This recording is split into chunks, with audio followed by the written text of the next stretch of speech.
Once season ends, I'm going to go in and start cutting locust trees and treating them so they can suck that chemical back down into their roots and really get a good kill on them. I'm going to go fell a couple more just scrub junk trees amongst what's already in the tops and make it thicker and try to make the bedding more of what the logger did. I mean, he did everything that I wanted and more, so I can't complain. I'm going to go in and just try to make those areas a little more to how I want them and how I can hunt them later, get downwind of them and not play that game. Like I said, I've never been able to really go manipulate things out there until this year, now that we own it, to how I want it.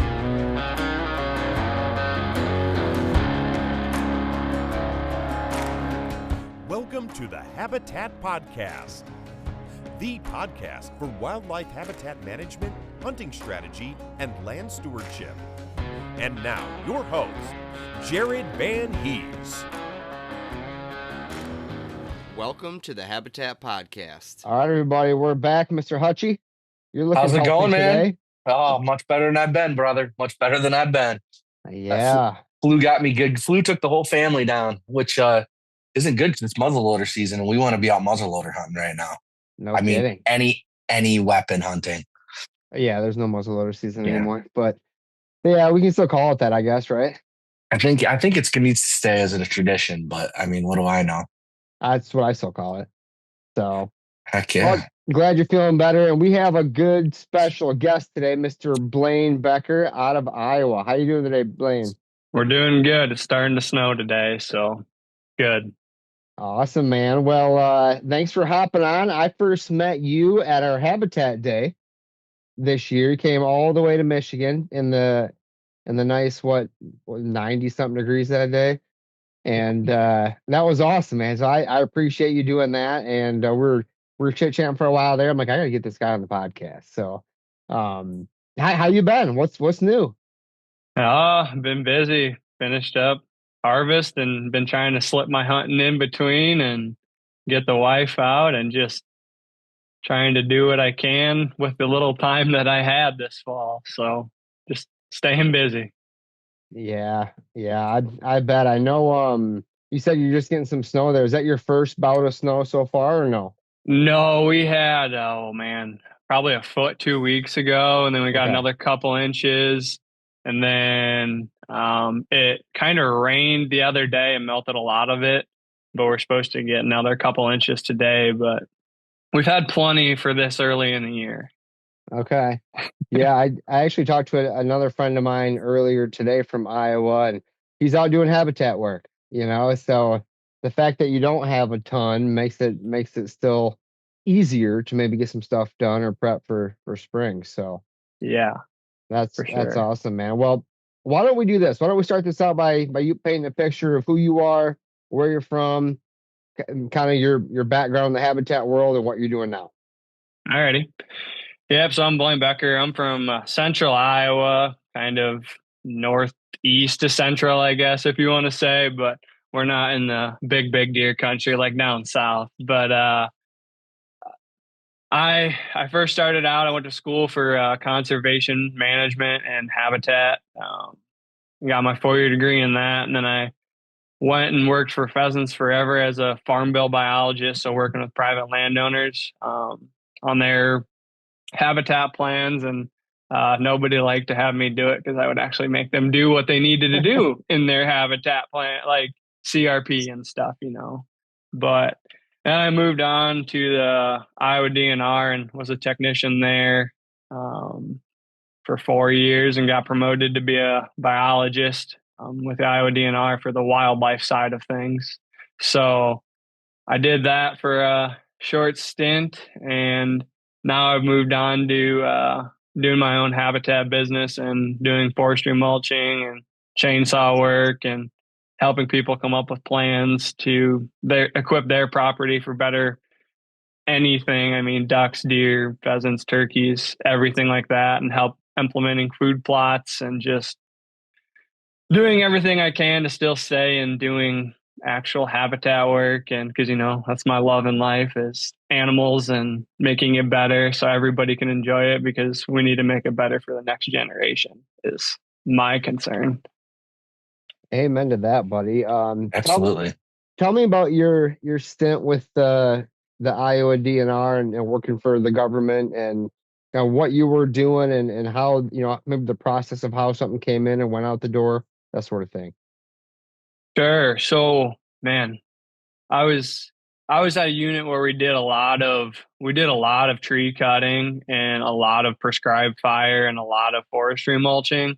We were in a river bottom floodplain, so we were trying to get our grasslands back to what they were at back in the day.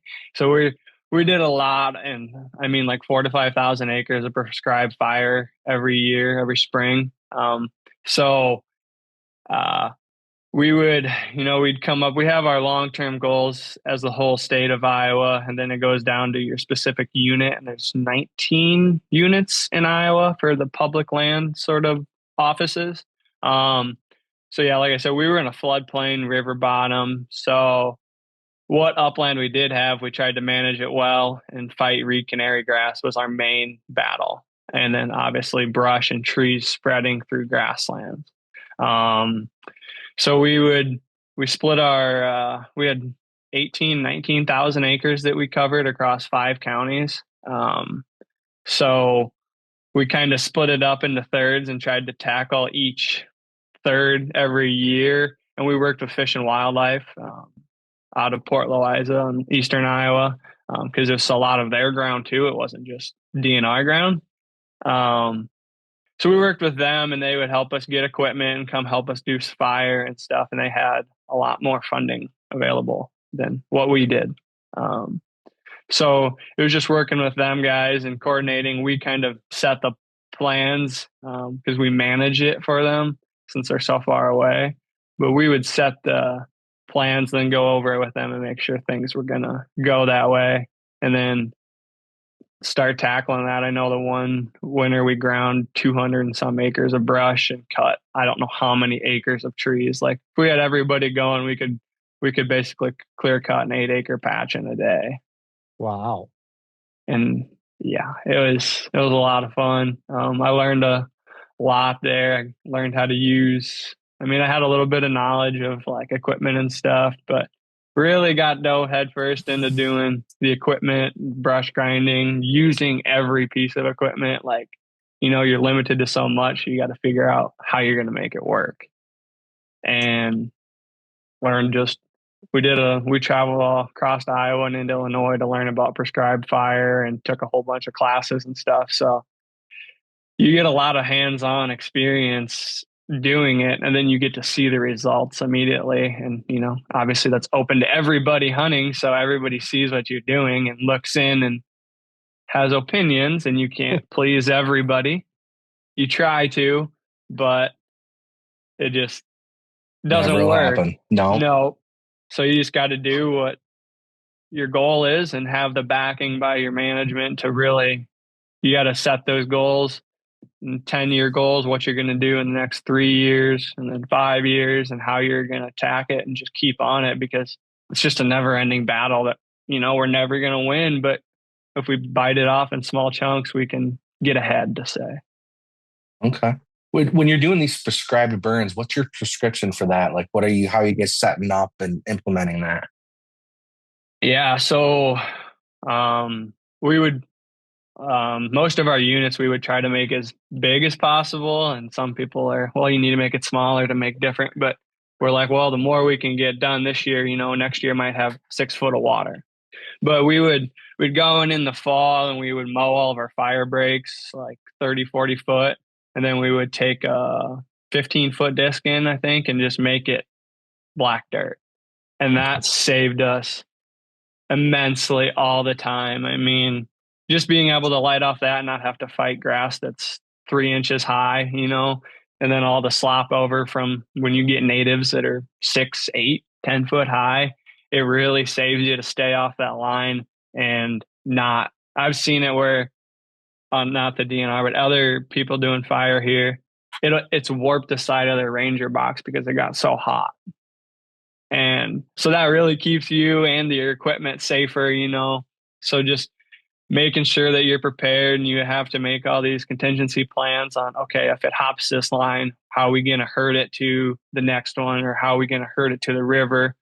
Who are we going to call? Where's the closest water source? Like, there's so much that, you can't have hogs next to you, or else you're going to have a lot of smoked bacon that you don't want. And, houses, whatever it is, you just kind of gotta, the guys that worked there before me know a lot of the landowners and stuff, but it's sometimes you can include private landowners to make the burning easier if it's it's a small piece and they got to sign off. But there's so much preparation, and a lot of people don't quite understand. And then just making sure, like, the day of the burn, that, okay, we have 4 rangers, this person's in charge, and something goes wrong, they're in charge. Here's where medical is if you need that. And it's just maps and details, and making sure that everybody's on the same page is just so important. And communication, you can't have too much communication to make sure that it's going to go good, because it can go bad quickly. So in other words, it's not just go light a field on fire. No, not even. No, there's, and we always go before we even start the fire. We get our little thing out and check the wind, check the temperature, because sometimes the spot forecast isn't right. So you need to know what's on site or on scene, and you can't have it too low, relative humidity and all that fun stuff. And what you find in the field has to match your burn plans. Otherwise you can't do it, because it's not in the right prescription at the end of the day. And if something would happen and you're out of prescription, you're not good. Okay. What makes sense? It's kind of maybe a stupid question now that I'm thinking about it, but are fire breaks the most important, or what's the most important part of the process? I know it's kind of a complicated process, like you mentioned, but maybe what are the top 3 most important things? Sure. I would say the most important is, like, your surroundings, what the weather's going to do, and not just that day, in the next week, if the wind's going to switch, if you got logs anywhere near the line, or if you got stumps, like, you have to think in the future that, hey, this could rekindle and take it into the neighbors. Wow. So I would say just making sure like, your surroundings and what the weather is that day and the future weather. And then, making, like, I always go by, if I have the slightest feeling that we shouldn't burn today, it's just not a go. Like, we're not risking it. There's just something that's telling me, and I don't care if you're the person in charge or the person that's going to be raking stuff. But you need to voice your opinion at the end of the day, because everything counts. Like, people have been doing it. You've been doing it forever. Well, it's just like, oh yeah, that's good. That's good. You just miss something simple that could be very costly at the end of the day. And then, fire breaks are probably, they're awesome to have, black and tilled, but you can do it without. It's just a lot more time consuming, and you don't get as much done in one day. I think the biggest day we did was 1,100 acres. Holy cow. Yeah, 1,100 that we wanted to burn. So it was a good day, because we we started at 7 in the morning. We ended about 8 o'clock at night. So okay, you're saying that about even the guys that are the most experienced. I think that's a really good thing to say about setting up yourself to if you need to say something, even if you're not as experienced. Because some guys that have been doing it a long time, they get complacent and they might miss something. So that's a really good thing to say. There's no dumb questions, because if I've never done it before, I would like to ask those questions so that you know what's going on. Because if you're just getting thrown into it, or maybe you've only burned a couple acres and then we're going to do a 300 acre parcel, that's a lot different. And things have got to be orchestrated. So you want to be able to ask those questions beforehand. And then after every fire, you you stand there in a circle, talk about it. Okay, what went good? What went bad? What could we do better? And what can we fix for next time we burn it? So, like, you write all that down and then start planning for next year of, okay, we need to get all these stumps out, or we need to move this log pile. Like, there's just so much to think about, and you can always make it better. And once you get complacent with it, you're toast. Yep. Yeah. Yeah. Okay. I just thought of a question. I did a fire last year on a land plan client with a couple of friends of mine, and it went pretty well. We got most of it burnt. We had a little bit of a hairy situation at one point. Um, how many? I want to hear the most hairiest situation you've been in. Okay. Been a couple, but the one I have a feeling well, that it happens more often than not. So I'm just curious. well, I've been on two that I was a part of, but the worst the hairiest stuff is when you have people that like to go arson it, and then Oh, you're not ready for it. But that's that's technically up to the fire department to handle that, and we're just there working for them at that point. But okay. whatever. We were burning up pretty, I don't know, it was probably 200 acres. And it was down against the river bottom. It was kind of off the hillside down into the river bottom. Burned it before, no problem.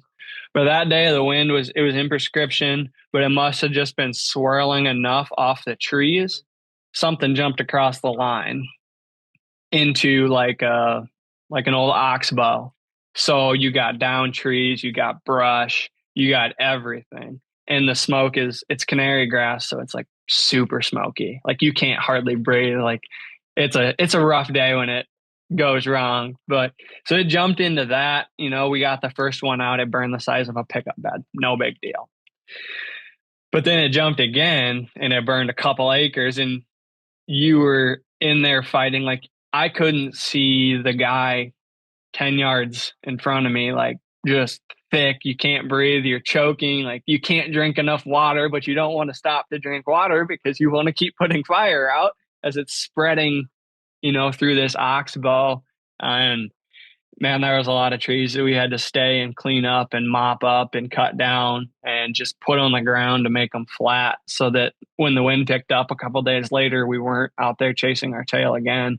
Um, it just, an ember can fly 300 yards and land in the middle of the timber, and then you don't know it until it's a problem. Like you Sure. don't see it smoldering. We've had it where they go into snags that are 200 yards away, and you don't know until later, and then it's like, oh, now we have a problem. So you're Yeah. always constantly having somebody on your back burn, because you're gonna start and do back burn off your, let's say the wind's coming out of the north, you're gonna start the fire on the south edge, and then you're gonna back burn it, and you usually want 2 to 3 times the width of your fire break at least. And so you're always just having you like assign somebody to monitor that and drive back and forth and just make sure that nothing is going over the line. And sometimes that's the worst job because you just eat smoke the whole time and Yeah. you feel it the next day and the next week.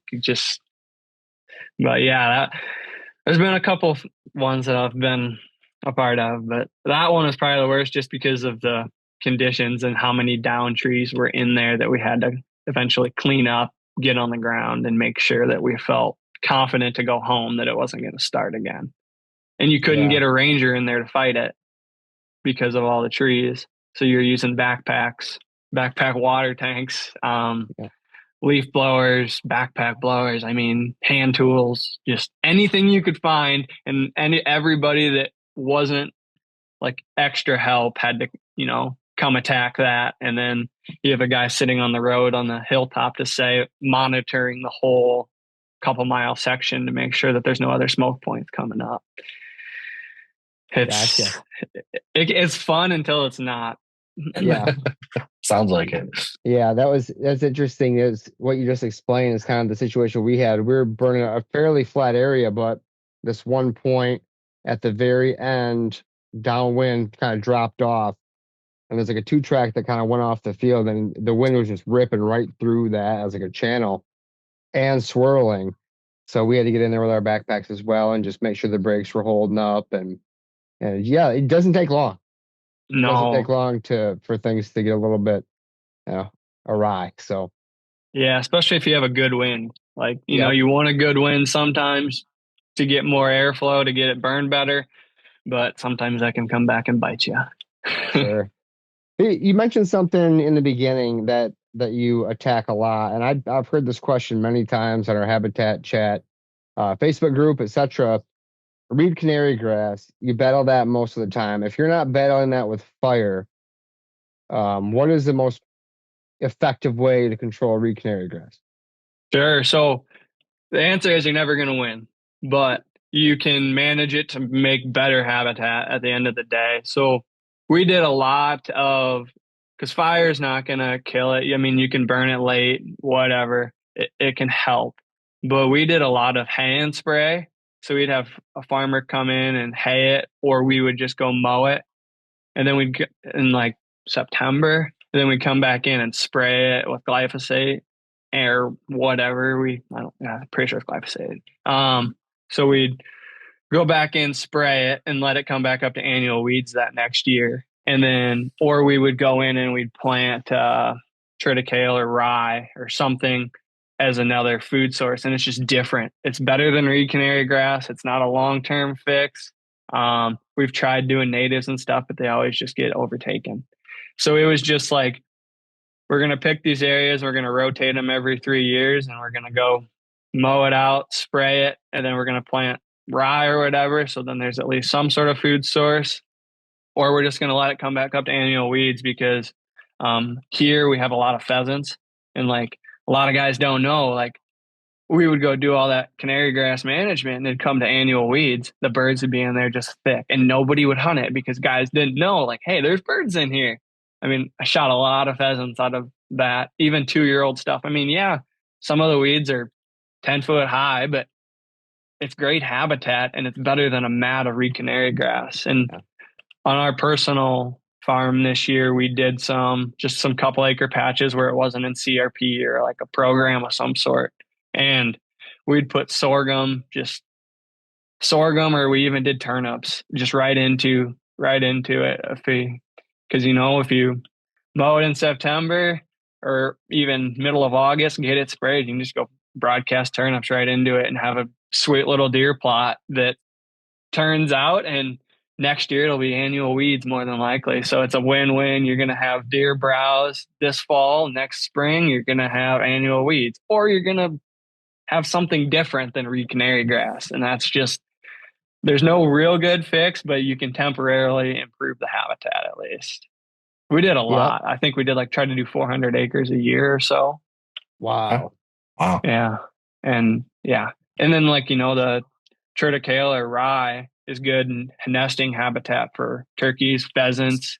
If you do that and some of it and leave some of it annual weeds, and then it's good brooding cover because it's spaced apart and they have all that room to run underneath. So it's a quick fix. I mean, no long term, but it's a way to improve your habitat for fairly cheap. I mean, if you got a mower and a 4-wheeler sprayer, it's a great option. Yeah. I like it. That's how I controlled some of mine on my 15 acres. It was just glyphosate, and then I planted turnips into it, just like you said. They came up amazing because there's never been a plot there before. So the soil was nice, and I killed a buck right there. Yeah. So it's people do complain quite a bit about trying to kill it and get rid of it, but you're saying it's more of a control or temporary fix than it is eradication. Yeah, that's the best way we've learned to manage it, and it's not costing us $1 million to go do it and make just better habitat without wasting money on native seeds, because more than likely it's going to flood. It could flood out too, and you're not out a bunch of money. That's where we're mostly working, is flood ground. So okay, just simple, cheap, but effective habitat. And were you always on public ground then while you were with the DNR? Yeah. Okay. And now you're transitioning onto the private side of things with your business. And what's the reason for that switch? Why? And you have your own place too, I want to hear about, but why did you transition away from working for the government to private? I was driving an hour and a half. Oh, wow. That'll do it. One way. So, I was leaving home at 5:15 to get there by 7 and getting home at 5:15. So it wasn't I mean, I enjoyed it. I love it. I'd go back, but that drive, and we had bought a farm and working on buying another farm right where we live. So I don't plan on moving.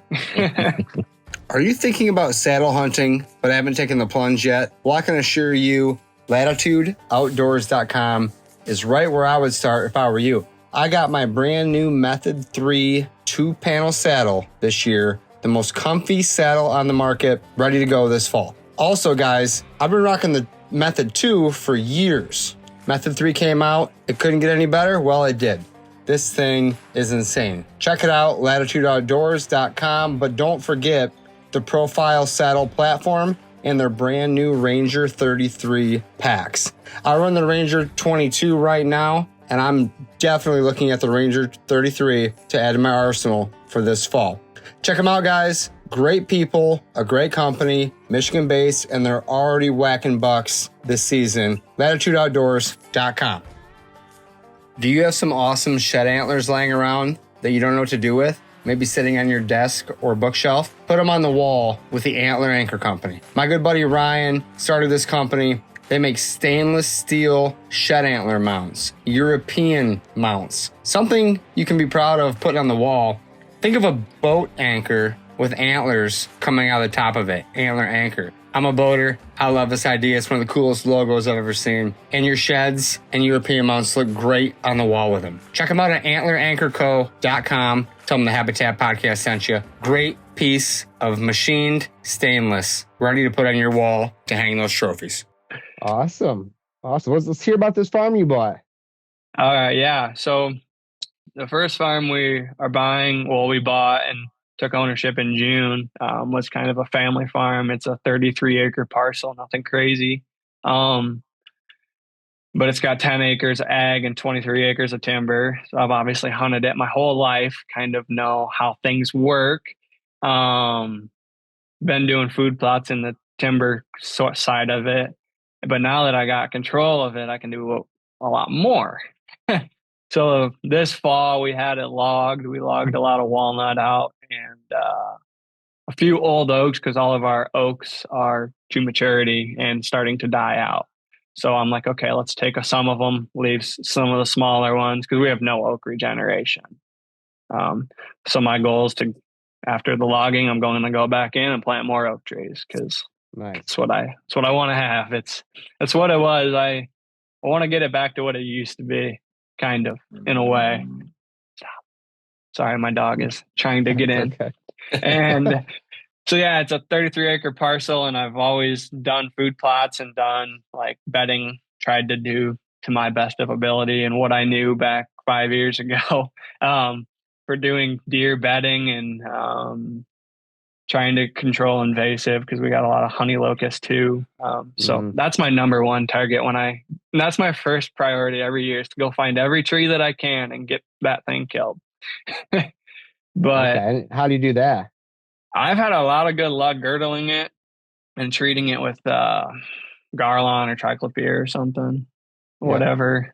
And because some of them are so big that you can't wrap your arms around, and I'm not about to fell them and deal with that, because getting poked is not the greatest. But so yeah, our family bought the family farm, and I have about an acre of turnips with a screen all the way to my box blind. It's of Sudan sorghum. That's the stuff that gets really tall.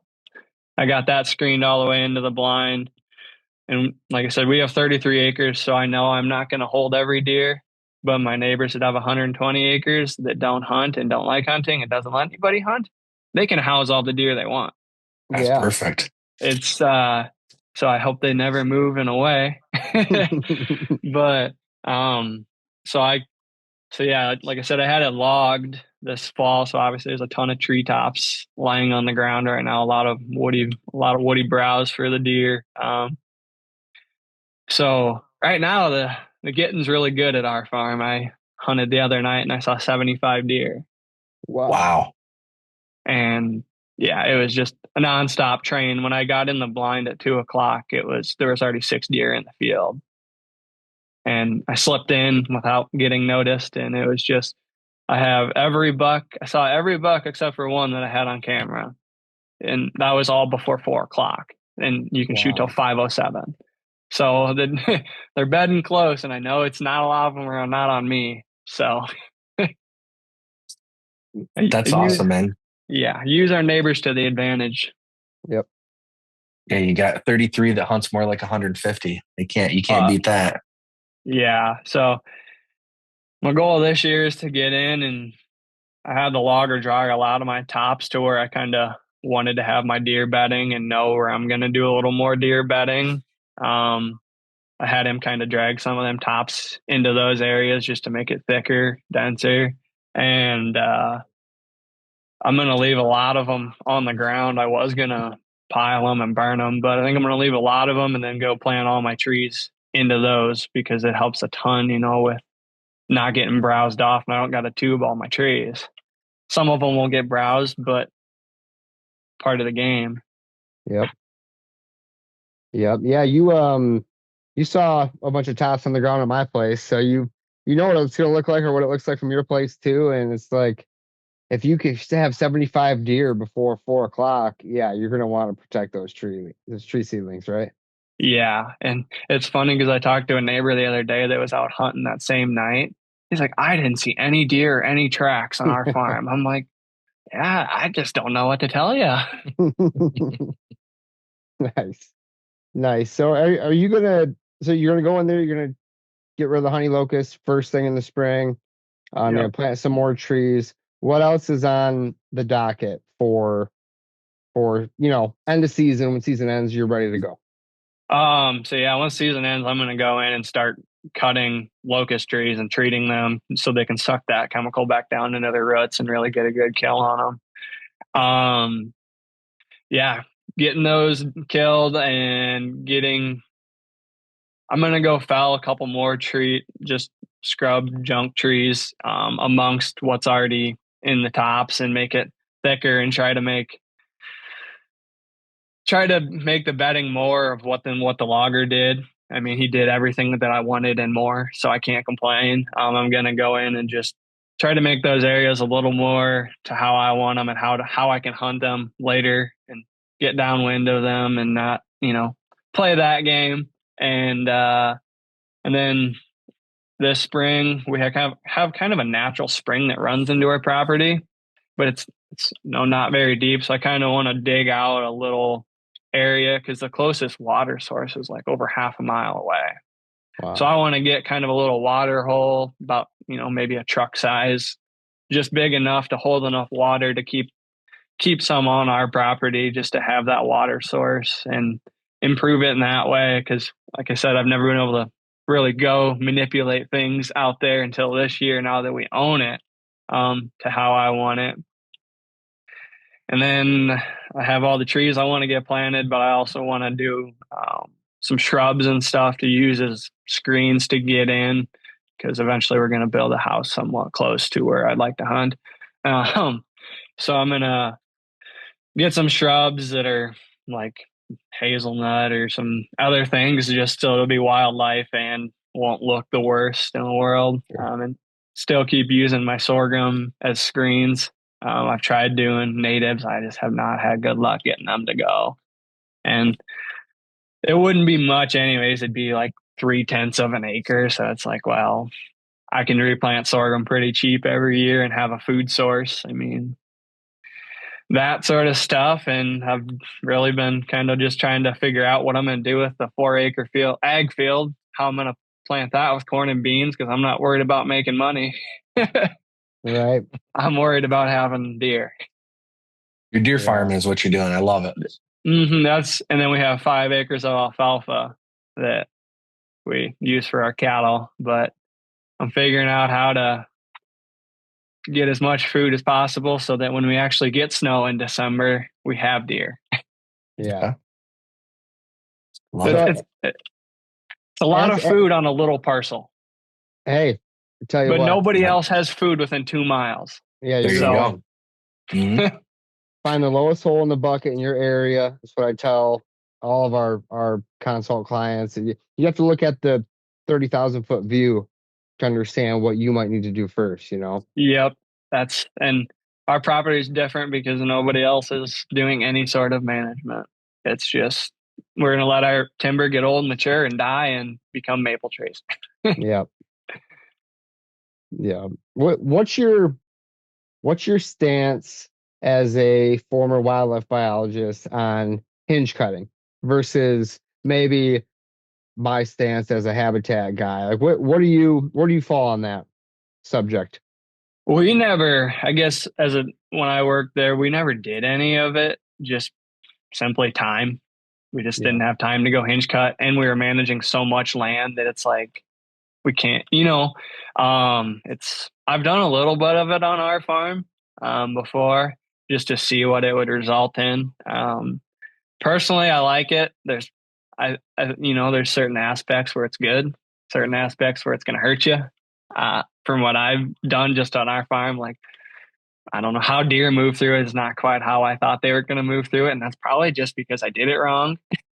But I definitely, there's a place and times to do it where it makes a lot of sense to do. And depending on what trees and how big and, what point in the game those trees are at to make it work. I mean, I Yeah. like it, and I plan on doing a little bit of that in with all of our logging to just to help it and have some more browse on the floor, basically keep those deer not having to go far. It's kind of why I was asking. You're trying to make your timber on your farm thicker. You got the tops there. Maybe there's some undesirables or Mhm. maples still in there. You could hinge on top of that stuff.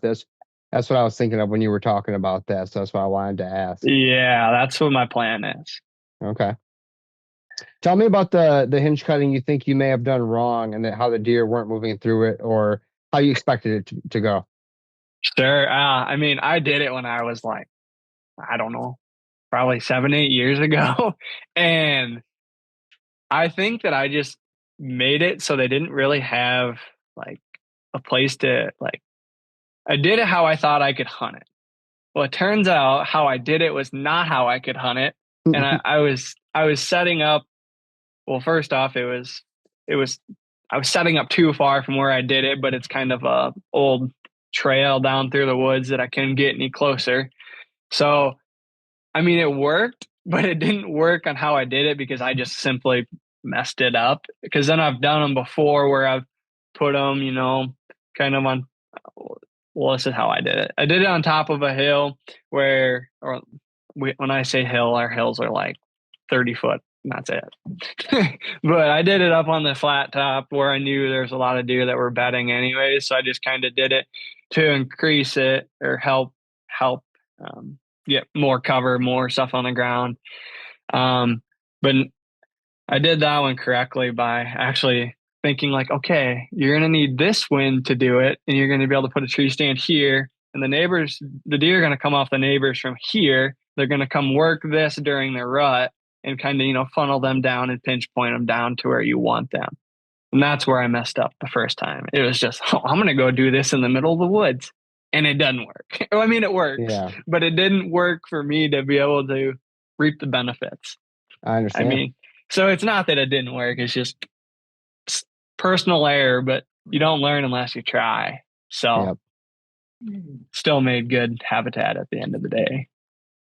Yeah, you're still getting so much of the forest floor, but you're correct. There are some nuances to it, and different locations, different cut heights, all that stuff that can either become a barrier or a bedding area, right? So Yeah, exactly. Because I I was doing appreciate the them really story. low. I was doing them Yeah. too low too, so the deer Okay. couldn't get under them. More so, like it Yep. was live and learn. I know a little Yeah. more now. No, no kidding. No kidding. I like going through after as well and just making sure they're navigable, as well. Once it's done, my son and I climbed into a blind Saturday night, and this blind's in probably too aggressive of a spot. You were there, you saw it. It was that 360 blind on the back corner. Okay. We climbed in there, and I had a doe and a fawn stand up, 20 yards away. We're halfway up the ladder, and finally take off. We already walked by her at 10 yards, so it's cool to see them use it. And because they can navigate through there, they got right in the middle of it. And I just saw her back rise up like a dog would stand up, just kind of butt first and then up in the air. And it was just cool to see him use it. But if they can't get in there, they might just use the edge of it or something, and then you're not really taking full advantage of the situation, right? And the one that I did correctly, I did it in December, and I went back to go shed hunting, and I found 2 sheds in where I was like, okay, I think they're gonna bed here. So that gave me a little more confidence in what I was doing. And I kind of made entry and exits, like cut sticks back, cut holes through the trees that were falling across. So it was like, okay, I want you to walk in here. And, they kind of did it and ended up finding 2 sheds. So I was like, okay, well, something went good here for me, That's awesome. That's awesome. But when you said you're going to do a water hole or a small pond where that spring comes in, what sort of equipment are you working with on your 33 acres? I guess I'm lucky because the farmer that I help also lets me use all the equipment that I need. Nice. So win-win right there. And then I also am renting. That was part of the whole deal. I'm renting all their skid loader and trailer to do my own business while I get things rolling, because obviously that stuff is not cheap. So I'm going to use a T770 Bobcat to dig out the water hole. Okay. I know Andy's been trying to convince me that he's buying one. You think about that. Andy's convincing me that he's going to buy a skid steer. So I'm just like nodding my head yes the whole time. Yeah, absolutely. Waiting for it to happen. I'm wondering what kind he's going to get. I'd get a drum mulcher too. I keep throwing it out there hoping that maybe Jared's going to buy it and then I can just use it, but it's not working so far. Yeah, we gotta sell a few more bags of seed to make that happen, I guess. Huh? Yeah, exactly. But I can tell you right now that my tractor, I love my tractor. I love the grapple. I love everything I do with it. But for full timber properties like I own, it's definitely not enough. And skid loaders are expensive. So how much are they these days? Anybody know for that? That one's a 94 or 96 horse, and I think new is like 100,000. Yeah. I think you get anywhere from 50 to 100, depending on if used, new, whatever, Okay. The problem is you can buy a used one cheap, but it can be destroyed and you can go put another 30 grand into it easily. So I don't know what the right way. I like to buy once, cry once. Yeah. I know that, like, cause I've been looking, but I'm like, well, I can use their skid loader and it's still got the warranty. And that's the only thing about a new one, that it's like, okay, well, it's going to have a warranty. You go buy one that's got 2,500 hours on it. You don't know if the drive motor is going to go out if it's a track machine, and there's $4,000. Wow. Simple, just, stuff that goes out in them is so expensive, and to work on them is next to impossible.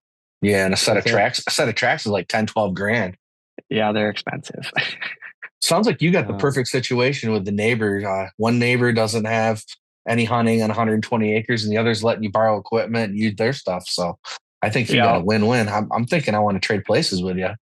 And you live in Iowa. Yeah, exactly. Yeah, I can get 3 buck tags now. Wow. Is there a minimum requirement for a landowner to get a buck tag?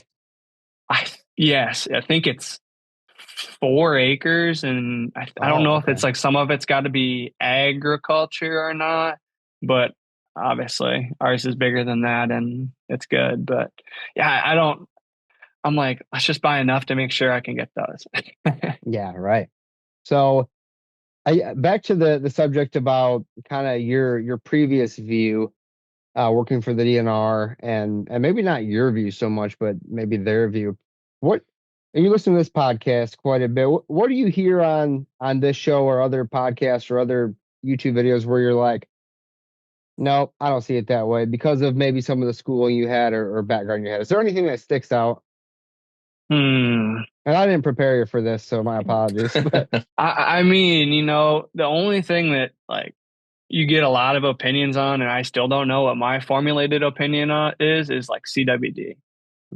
That's obviously a big controversial topic. And I don't know, obviously some people disagree with how state organizations are trying to deal with it or mitigate it or whatever it is. Every state's different. And then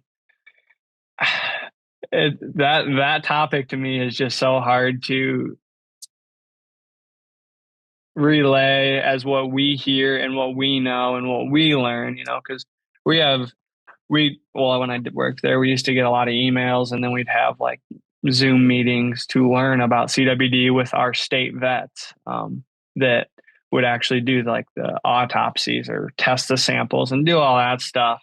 So just hearing it from being the public side and hearing it from being in the organization, it's an interesting topic because I don't know if there's a right answer, and everybody's still trying to figure out what the right answer is. And will we ever figure it out? I don't know. I don't know either. And it's just so viewpoint that when I work for the DNR, it's like, if you want to sample your deer, great. We'd love to do it for you. If you don't want to sample your deer, that's your choice too. Here's what we know. Here's what we've learned. It's just explaining, the history, what we're seeing, what effects it could have, stuff like that. It's just, I don't know. That topic is just so dicey. If you bring it up to people, it can be controversial. Yeah. I know that when I was hunting up with Giannis, or I was not hunting, I was doing a podcast up there in Wisconsin. They were all very serious. Everything gets tested. Yeah. In Michigan, our DNR, we used to be like that for 5 or 6 years, and everything had to be, tested, or you couldn't move it out of that county or whatever it was. All kinds of rules. And now nothing, zero. You Really? didn't hear about it. Yeah, we still can't bait, which is one of the things that came from that. I think we might have banned it even before that, but that probably won't come back. And it just seems that I was just always confused about how it could be so important for so long and then be nothing. Yeah. It's super interesting to me. Anyways, yeah, we're not going to solve that world problem. That's for sure. No. And I don't know. I look at it as like, in my personal view, it's like, okay, well, if I can get it tested, like get them the samples, great. If they don't need them, I'm still going to eat the deer. But if I know it's positive, that's going to maybe make me look at the deer a little different. Like, how do I want to? I don't want to feed it to my kid and have the first transfer to humans is like, that's my thought. It's like, but if I don't know, is it like, it's just, it kind of plays with my. Yeah. I hear you there. All right. How about any other topics that might be looked at differently inside your organization versus us three habitat guys now? Any habitat related topics? Hinge cutting was probably a good one to talk about, but anything like that where you hear guys like us talk about all the time, and then you maybe inside the organization they'd be like, no way, nope.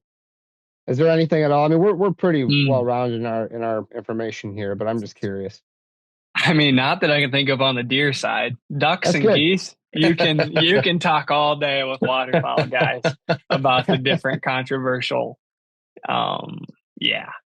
Okay. I mean, but deer, not really, just because I don't know if it's because deer are so abundant and everybody has the opportunity. I mean, you can get 2 buck tags a year, so everybody that's a resident is given the opportunity to have it. I don't know. I can't think of anything with deer really. Okay. What about baiting? I know I was a non-bait state, but how do you feel on that subject? Because you guys can feed prior, correct?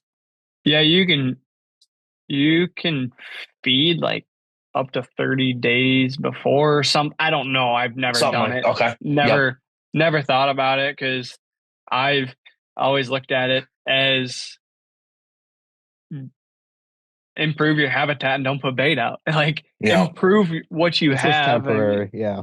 If you can do agriculture, or you can go in and do some TSI or plant fruit trees or, whatever. It's like, I've always just looked at it like I would never even think about it, even if it was legal, because I can manipulate my ground and what I own to be better suited anyways in long term, because, I got an acre of standing corn there's probably 180 bushel to start out at the beginning of the year. It's not going to be on the ground rotting.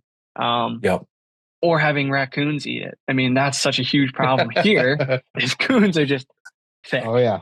And after I shot my bow buck, I went out to our farm and started trapping coons and getting $3 for them. Just more of the habitat management side of it, getting rid of all these critters that are going to go eat the corn, and they're overpopulated and raid our pheasants and turkeys and everything. So I would never bait anyways, because I'd feel like I'd be flushing money down the toilet. And at the end of the year, if I had enough corn, we could go combine it if we wanted to. There you go. You know what I mean? Like, mm-hmm. I can spend my money to make it last longer anyways, and improve the ground for the future, just by doing timber work or doing ag or anything, or just having a 1 acre hayfield that you don't mow the last time and let be decent and be green for the deer. I mean, there's just simple things that I can do, or a 2/10 of an acre food plot in the middle of the timber. It's like I can make a better, and coons aren't going to eat turnips either. Yeah. True story.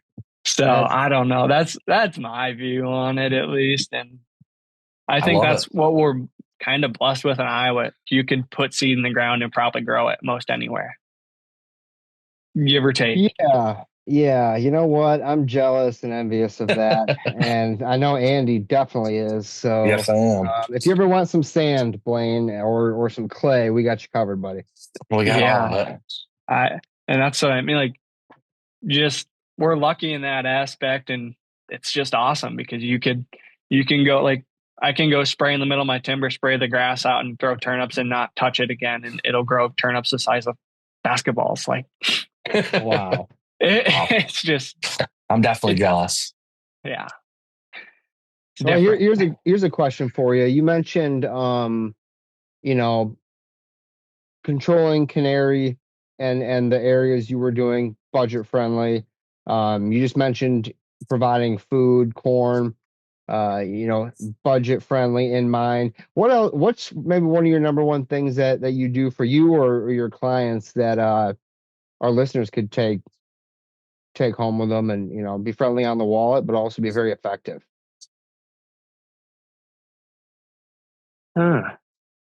I do some like TSI and just going and removing weed trees. I mean, or like we were talking before, hinge cutting, or just getting trees to open up the canopy to the sunlight. That's a pretty cheap method.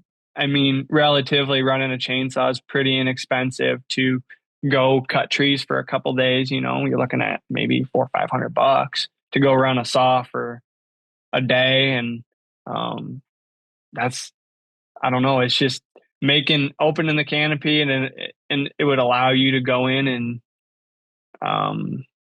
plant more trees or whatever. And I mean, I know I got a lot of trees from our DNR nursery, and they're like $1.10 a piece. So like, that's pretty budget friendly. And if you got a shovel, you can do a lot of good work with just cutting a few trees and making, that's a pretty effective. Chainsaw is one of my favorite tools because it's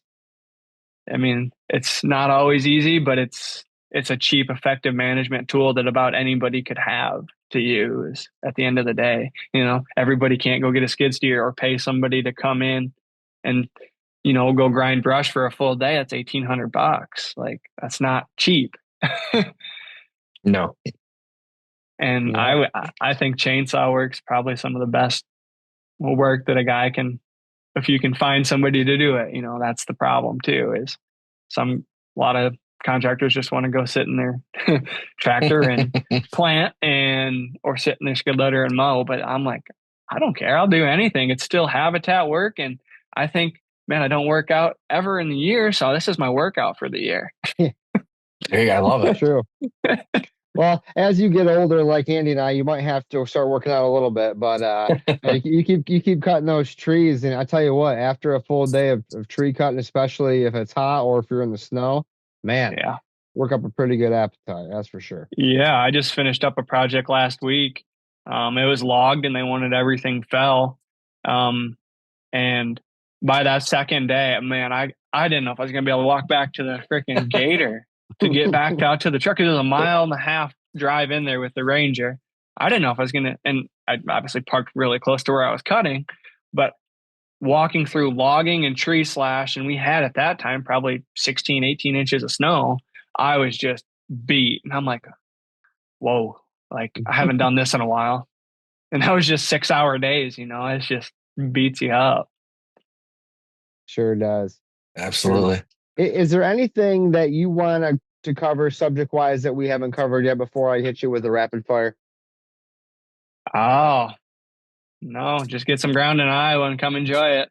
Oh yeah. Well, we all want that.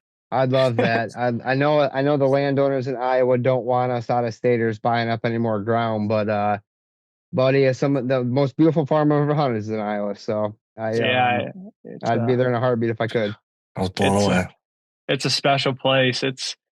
I was big into deer hunting when I was in high school. And then when I went to college, I switched more to ducks, geese, pheasants. I love that with a passion. But now since we've bought the farm and stuff, it's like, man, I can do all this and it's going to be better for the future. Like that's it's like, what are my kids going to see out of this? And that's what I want to be better for them. It's like, you can't go knock on doors anymore and hardly get permission. Especially here, it's, liability. Oh, my great uncle's kid's grandson's brother's friend hunt. And it's like, so even small parcel, like I just want to make it better and teach my kids we can go enjoy what we have and still harvest deer, and we'll keep working up on building our age class. I mean, we have a lot of good deer. If they get their leg blown off this weekend, it'll be a different story during shotgun season. But I'm just kind of trying to set it so we're set up in the future and continue to have really nice deer. I mean, my standard's a 4.5-year-old. Should I let them go to 5? Probably. Am I really happy at the end of the day? Does it make me nervous when I shoot a nice 4.5-year-old? Absolutely. Like, I love it. I mean, perfect. Kids and wife, it's like, okay, all right, Josie, there's a 3.5-year-old, shoot him. Great. I'm happy you're hunting. Like, yeah, that's what I want. I want everybody to enjoy it. And now that we can own our own ground, we can enjoy it even more and keep people out of there when I don't want people in there during the rut, maybe riding a Ranger around, something like that nature. It's a great opportunity, and I don't know, it's fun. I'm starting to get busy doing more private land habitat stuff for people, and it's really enjoyable. It's awesome. Good. Yeah, I really like your outlook that you just mentioned there on the whole thing. Very similar to my outlook and Andy's, and I just think it was very well said. We're all doing this to have fun, and if you can leave it better than when you started, some sweat equity, some better deer hunting, your kids get involved, your wife's involved. Yeah, that's all I really want. So yeah, I raised a lot of eyebrows in the neighborhood logging. Yeah. Me too, buddy. Me too. Yeah. Not good comments. I don't know if you can see this map back here. You were at the Habitat Day. Oh, my 40 acres is a different looking square than everybody else's. Yep. Miles. So, and that's people look at you weird. Yeah. But I probably am weird, so whatever. Make it better than we found it, though. That's my goal. Go plant new trees, get that next generation of oak trees going. I'll never see them get over 40 foot, but my kids will. That's what my passion. Like, oh yeah. As long as I leave it good for them, that's all I care. I love it. Well said. Hey, do you mind if we bring you the rapid fire question segment now by Downburst Cedars? Shoot. All right, buddy. Your favorite beverage? A Busch Light. My man. Lattes. Yeah. All right. How do you do your venison? What's your favorite venison recipe? Cast iron, as hot as you can get it, and some pork. Use pork lard. about a minute and a half on each side, just salt and pepper, and just slice that as thin as I can get it. And just eat the Ooh. little tiny thin strips that are really red throughout most of it, but you got the crusty edges. That's my go-to. Inner loins, preferably. Inner loins, though. Man. Had that for dinner last night. What bow are you shooting?